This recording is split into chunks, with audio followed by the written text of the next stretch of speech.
ঝুম বৃষ্টির মধ্যে বারান্দায় দাঁড়িয়ে কেক ডেকোরেশন করছিলাম আর সেই সাথে ছোটবেলার স্মৃতিগুলো মনে করছিলাম যে আগের দিনগুলো কতই না সুন্দর ছিল। তো এক কথায় বলতে গেলে এই কেকটা করছিলাম আর বেশ ইমোশনাল হয়ে যাচ্ছিলাম আমি। তো আমার ছোট্টবেলার কিছু গল্প বা স্কুল লাইফের কিছু গল্পই আজকের এই ভিডিওতে শেয়ার করব। তো তার আগে একটু বলে দিচ্ছি, আমরা শুধুমাত্র গাজীপুর জেলার ভিতরে কেকের অর্ডার নিয়ে থাকি। এমনকি গাজীপুর জেলা হওয়া সত্ত্বেও যদি আমাদের লোকেশন হতে আপনার লোকেশন খুব বেশি দূর হয়ে যায়, সেক্ষেত্রেও কিন্তু আর অর্ডারটা রাখা হয় না। তাই ইনবক্সের শুরুতেই ডিটেলস লোকেশনটা জানাবেন। তো চলেন আজকের এই ভিডিওর মূল টপিকে যাওয়া যাক। আসলে এই কেকটা যখন করছিলাম বাহিরে এত পরিমাণ ঝড় বৃষ্টি হচ্ছিল, মানে বলতে গেলে একদিক থেকে এত জোরে জোরে বিদ্যুৎ চমকাচ্ছিল, অন্য দিক থেকে আবার বৃষ্টির যে পানিটা ওদিকে আমার ছিটে আসছিল। তো আমার ব্যালকনিতে আসলে বলতে গেলে আপনারা দেখতে পাচ্ছেন একটা সাইডে এরকম ছোট্ট একটা স্টুডিওর মতো আমার করা আছে। তো এখানে এই যে হাতটা আমি ভিজিয়ে দেখাচ্ছিলাম আপনাদের, একদম পুরো ভিজে যাওয়ার মতো অবস্থা আর কি। তো এখান থেকে সাইডে আমি একটা ছোট্ট ক্লিপ নিয়েছি। এত জোরে বৃষ্টি পড়ছিল আর সত্যি কথা বলতে এত ঠান্ডা বাতাস বইছিল, যেটা আমার কাছে একদম কি বলবো অনেক বেশি ভালো লাগছিল। আসলে নর্মালি দেখা যায় যে এই গরমের সময়টাতে যখন একটু বৃষ্টি পড়ে নর্মালি আমাদের মনটা কিন্তু এমনিতেই অনেক বেশি ফ্রেশ লাগে।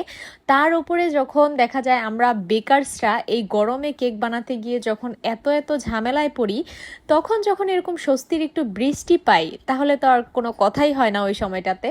তো এই কেকটা করছিলাম আর আমি একদম নিশ্চিন্তে কাজটা করতে পারছিলাম, মানে ক্রিম নিয়ে কোনো ঝামেলায় পড়তে হচ্ছিল না, সেই সাথে আমার মাইন্ডও একদম ফ্রেশ ছিল। তো যাই হোক, সেই সুবাদেই বলতে পারেন অনেকটা ইমোশনাল হয়ে গিয়েছিলাম। আর ইমোশনাল হওয়ার কারণ হচ্ছে আমার স্কুল লাইফের দিনগুলো খুব মিস করছিলাম আমি ওই সময়টাতে। আর এখানেও অনেক বড় একটা কারণ আছে যে হুট করে বৃষ্টি পড়লেই কেন আমার একদম স্কুল লাইফের ওখানে চলে যাওয়া লাগবে।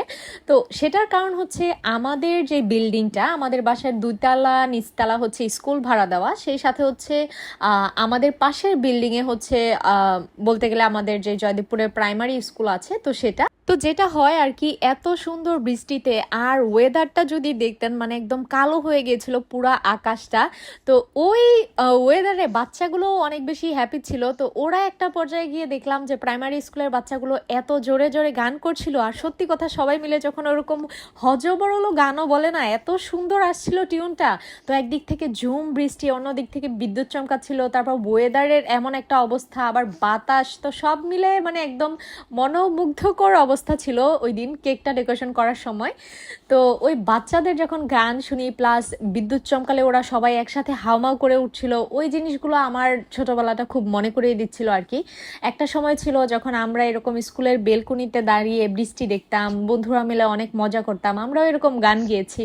তো ওই সময়টার কথা বারবার মনে আসছিল। সত্যি কথা বলতে আমার চোখে পানি এসে পড়েছে পর্যন্ত যে আহারে ওই দিনগুলো আসলে কই গেল। সত্যি কথা বলতে আগের দিনগুলো আর কখনোই ফিরে আসে না। একটা সময় দেখা যেত যে স্কুল ছুটির টাইমে অনেক বেশি ঝুম বৃষ্টি থাকলে আমরা দল বেঁধে বান্ধবীরা একসাথে হেঁটে হেঁটে বাসায় আসতাম। আর আমার হাই স্কুল থেকে আমার বাসার দূরত্ব ছিল প্রায় 2 কিলোমিটার, আরেকটু বেশি হবে আর কি। তো বুঝতে পারছেন মোটামুটি ভালোই একটা ডিস্টেন্স। তো হেঁটে হেঁটে যখন আসতাম আর ওরকম রাস্তায় কিছুটা পানি জমে জমে থাকতো, আর একদিক থেকে প্রচণ্ড বাতাস, আর বান্ধবীরা হেলে দুলে গল্প করতে করতে বাড়ি আসার সেই ফিলিংসটা মানে একটা অন্যরকম অনুভূতি।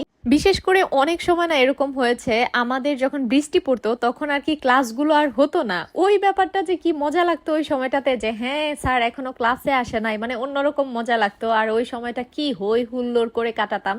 তো এই বৃষ্টি ভেজা দুপুরে বলতে পারেন বৃষ্টিটা হয়েছিল ওই দিন। তো এই বৃষ্টি দেখে বাচ্চাদের উল্লাস দেখে আমি আর নিজেকে আটকে রাখতে পারিনি, মানে ছুটে মন চাচ্ছিল যে তাদের সাথে আমিও স্কুলে চলে যাই আর কি। তো আপনারা কে কে ছোটবেলাটা মিস করেন বা আপনাদের স্কুল লাইফটা কেমন ছিল চাইলে আমার এই ভিডিওর কমেন্ট সেকশনে জানাতে পারেন। সবাই ভালো থাকবেন, আল্লাহ হাফেজ।